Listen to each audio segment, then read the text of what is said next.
Bugün birçok insan kritik bir verimsizlik hissiyle savaşıyor. Masanın başına oturuyorsun, sekmeler açık, telefon yanında.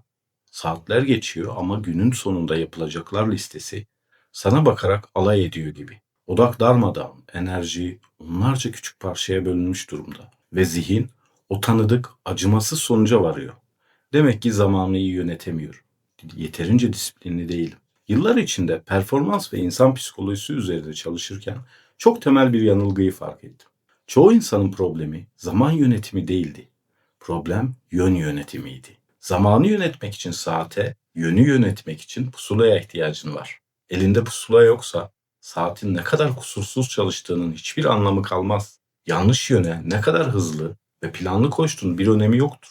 Yön duygumuzu kaybettiğimizde ilk refleksimiz genellikle bu gerçekle yüzleşmek olmaz. Bunun yerine bir araç veya yöntem arayışına sığınırız. Pusulayı bulmak yerine saatimizi daha gelişmiş bir modelle değiştirmeye çalışırız. Bir şeyler yolunda gitmediğinde insan beyni hemen dışarıda bir yöntem aramaya programlıdır.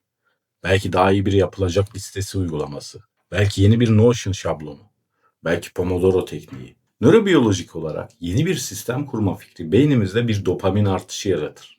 Plan yapmak, o işi yapmaktan daha cazip hissettirir. Buna üretkenlik tiyatrosu diyoruz. Çalışıyormuş gibi hissederiz ama aslında sadece sürtünme yaratır. Burada devasa bir kör nokta var. Araçlar yön üretmez. Araçlar bir büyüteç gibidir.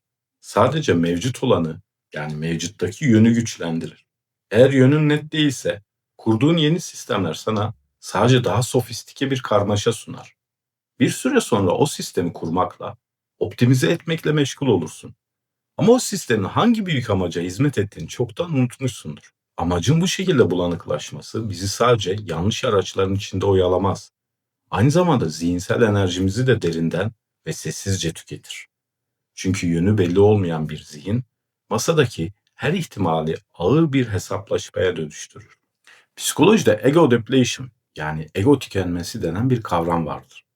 İrade gücü ve karar verme kapasitesi kullanıldıkça azalan bir batarya gibi. Karar vermenin ve harekete geçmenin zor olmasının nedeni çoğu zaman sadece masadaki seçeneklerin çokluğu değildir. Asıl neden o seçenekleri eleyecek net bir filtreye, yani ölçüte sahip olmamaktır. Canlandıralım birlikte. Önüne 3 farklı proje veya fikir geliyor. Üçü de mantıklı. Üçü de piyasaya veya sana uygun. Üçünün de potansiyeli var. Peki hangisine odaklanacaksın?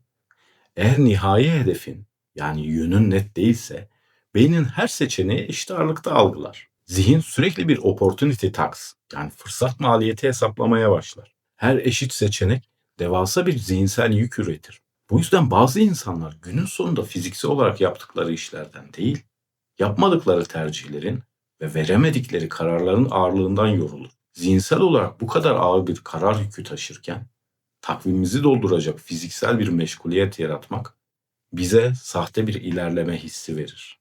Ancak bu yoğunluk durumu üretkenliğin en sinsi tuzaklarından birini gizler. Fizikte speed ve velocity diye iki tane kavram var. Bunlardan biri sürat, biri hız anlamına geliyor. Sürat sadece ne kadar hızlı hareket ettiğindir. Hız ise vektörel bir kavramdır. Bir yönü olmak zorundadır. Yön yoksa hız sıfırdır. İnsan hayatında da hareket etmek ile ilerlemek aynı şey değildir. Takvimin tıklım tıklım dolu olabilir. Bütün gün toplantılardan veya görevlerden başını kaldırmamış, kendini sürekli meşgul hissetmiş olabilirsin. Terliyor olabilirsin.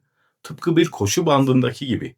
Saatte 15 kilometre hızla koşarsın, çok yorulursun ama eforun bittiğinde santimetre bile ilerlememiş. Aynı noktada kalmışsın. İlerleme ancak bir referans noktası varsa ölçülebilir. O referans noktası yönün kendisidir.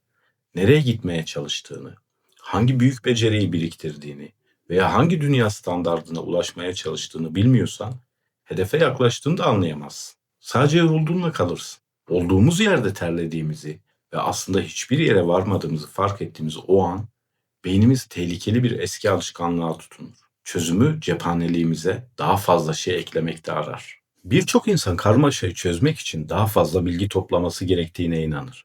Daha fazla kitap okur, daha fazla podcast dinler, sürekli yeni bir teknik dener. Bu zihinsel bir obezite yaratır. Oysa çoğu zaman ihtiyaç duyduğumuz şey yeni bir bilgi eklemek değildir. Bazen durup masadaki bütün gürültüyü kısmak, ve şu tek acımasız soruyu sormak gerekir. Şu an attığım bu adım uzun vadede gerçekten neye hizmet ediyor? Bu soru bir lazer gibidir.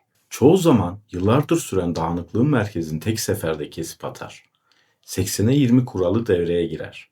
Seni oyalayan %80'lik gürültüyü eler ve asıl yönü belirleyen %20'lik eylemi görünür kılar. Bu %20'lik eylemi görünür kılmak, anlık bir aydınlanmadan ziyade inşa edilmesi gereken stratejik bir duruştur. Şimdi yönümüzü netleştiren bu zihniyet değişimini haftalardır adım adım kurduğumuz büyük resmin içine yerleştirme zamanı. İlk hafta bilgi toplamak ile gerçek değişim arasındaki o keskin farkı konuştuk. İkinci hafta beynin motivasyonu nasıl ürettiğini, motivasyonun hareketi değil hareketin motivasyonu başlattığını gördük. Üçüncü hafta hatanın ve direncin sistem kurmak için nasıl bir veri taşıdığına baktık.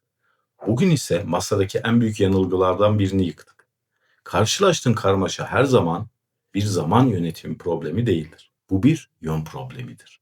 Ve yön netleştiğinde o saatlerce veremediğin kararlar, o bitmeyen dikkat dağınıklıkları ve iç çatışmalar kendiliğinden sadeleşir. Çünkü sistemin temeli atılmıştır. Önümüzdeki hafta zihniyetimizi bir adım daha ileri taşıyacağız ve via negativa kavramına, yani şu yakıcı soruya bakacağız.